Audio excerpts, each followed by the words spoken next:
man tai yra, nesuprantami dalykai. Ko mes norime? Tai tada paskelbime visus Gargždus giliąją zoną miegamojų rajonų Klaipėdos. Ar mes šito norime? Ko gero ne.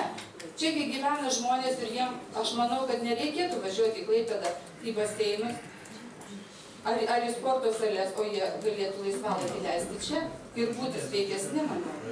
Ačiū labai. Ir kiek kainavo savivaldybei? Aš galėčiau pasakyti, parke ar prieigose. Jis pats kaip triukšmo šaltinis objektas nebūtų mums įtakingas, reikšmingas. Pagrindinis triukšmo šaltinis ir šiandien, ir tuo atveju, jeigu būtų daugiafunkcinis centras, būtų transportas. O dabar būtų atsakymas, kam to reikia, kad kažkam reikia.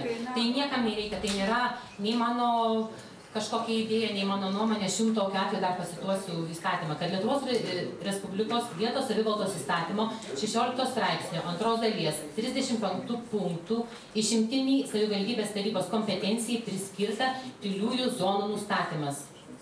Gali nustatyti. Ir vykdydama administracinę priežiūrą, vyriausybės atstovė reikalauja nustatyti tyliąsias zonas, o pati taryba nusprendė, kad Gargždų parke ir Priekulės parke. Taryba nenusprendė. Šita taryba 12 metų spalio 25 dieną protokolinių sprendimų buvo priimtas nutarimas, kad Gargždų ir Priekulės parkuose. Kiek kainavo studija savivaldybė? Ačiū, nutraukė darbuotojų diskusiją. Ne, kiek kainavo studija? Aš uždaviau klausimą, jūs man neatsakėte. Kuri studija?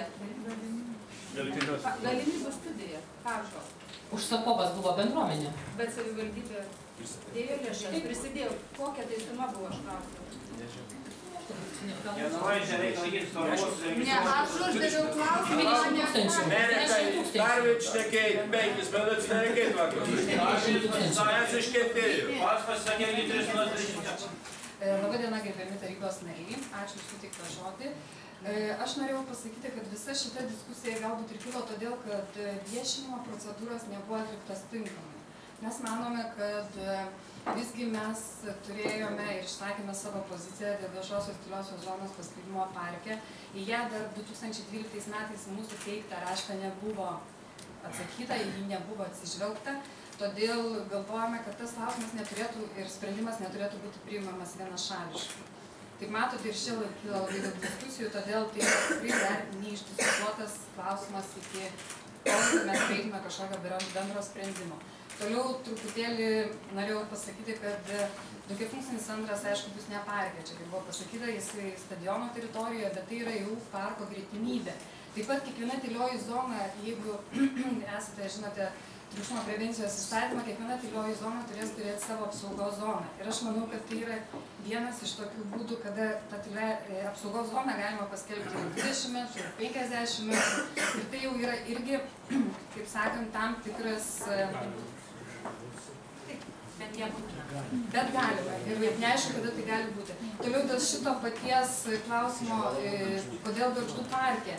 Žiūrint kitų savivaldybių praktiką, tarkim, Klaipėdos miesto savivaldybė pasidarė viso miesto triukšmo žemėlapį.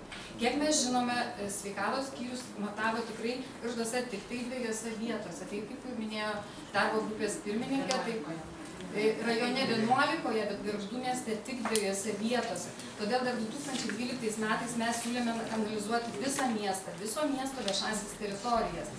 Kaip Vilniaus miesto savivaldybė išvengė tokio dirbtinio sprendimo ir, tarkim, nei Vingio parko, nei Sereikiškių parko nepaskelbė viešąją tyliąją zoną. Nes tie parkai yra tokie, kurie savyje turi užprogramuotą aktyvią veiklą.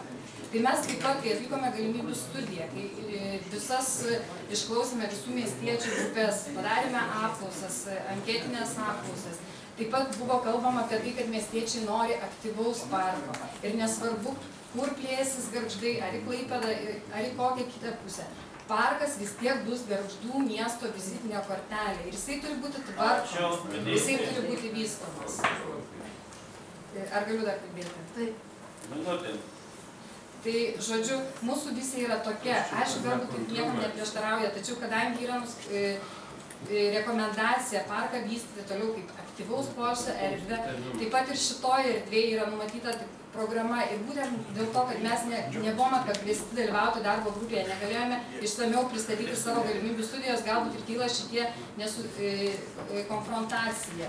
Todėl mes manome, kad gerbiami tarybos nariai, kad šitas klausimas neturėtų būti priimtas vienašališkai. Ačiū už žodį. Ačiū. Užsiregistravo 14, balsavo 14 už 14.